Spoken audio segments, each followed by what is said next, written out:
Morning po sa inyo lahat. Ngayong umaga magtanim tayo ng pechay. Ito po yung dito. Malaki na sila.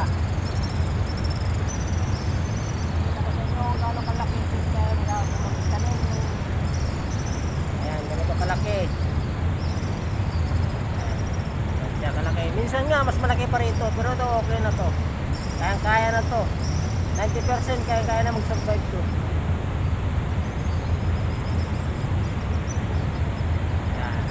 Mabito ang gamit yung petsa rito. Yung kanya yung variety. Good morning po sa inyo lahat.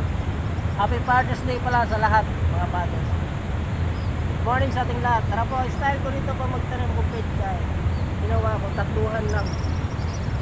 Dati kasi nagapatan ako, pangit. Ito, nagapatan.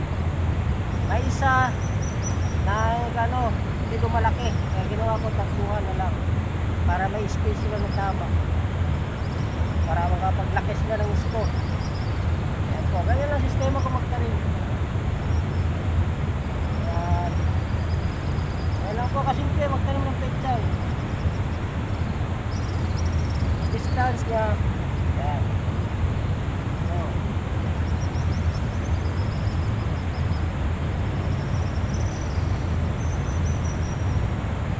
Ayan lang po. Morning po, thank you. Salamat again. Salamat.